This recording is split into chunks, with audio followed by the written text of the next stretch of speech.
up with this event. My dad and I. This was like our annual tradition. I was terrified. But I loved every single second of it.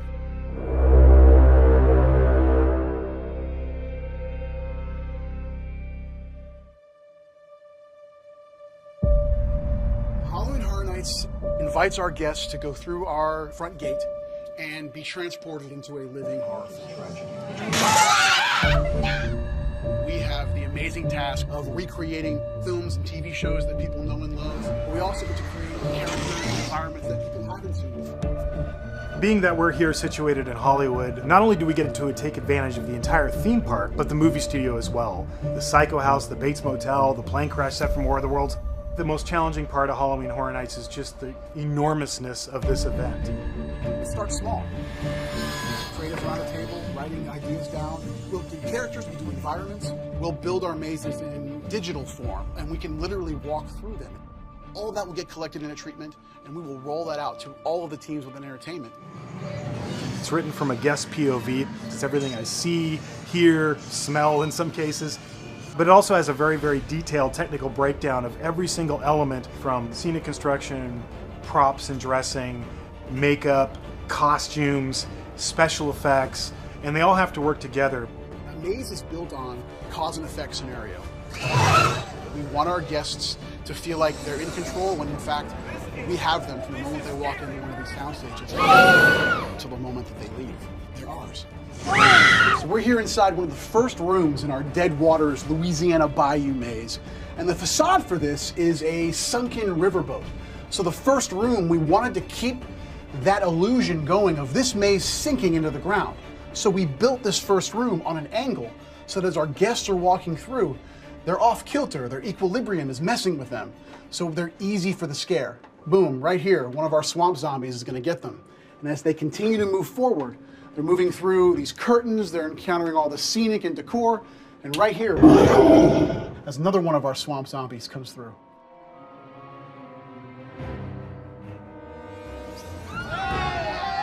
We start researching, like, the look and the texture and the feel and the kind of atmosphere that we really want to create inside the house. And then we develop a 3D model where we can actually look and see how the actors are going to interact with the space and how the guests are going to interact with the actors. Once the designs are completed, we start pulling possible furniture and bodies and having discussions with the design group about what different rooms should look like. Welcome to the Voodoo Shack. A lot of it is based on how do we want the guests to feel? Do we want the guests to feel claustrophobic? Do we want them to feel like they're in a frighteningly empty room? This is Posse, the dead possum. He was my first dead animal. This is a very sad little pig. He has no head.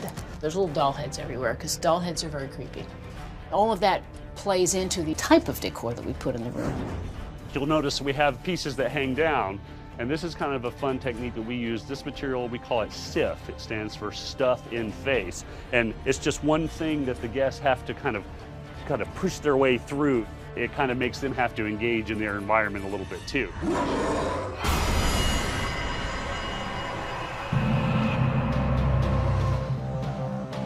I'm in charge of all the integration for all the houses. That means lighting, audio, video, special effects, making sure that everything is working together.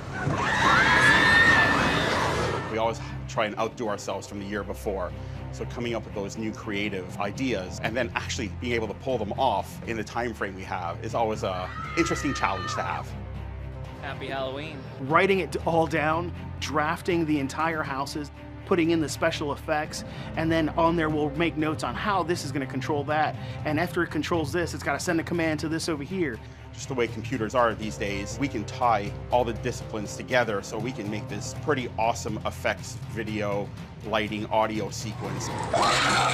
Some of our houses have up to 25 and 26 different triggers, which means 25 different sounds, 25 different effects, 25 different lighting effects happening simultaneously, completely independent of each other. We've been able to come up with a couple of really interesting effects over the years. I really enjoy a well-placed water squirt, making it think that they're getting splattered with blood. Sparks are always a fun one. Water, electricity, they don't get along. That's why I enjoy them.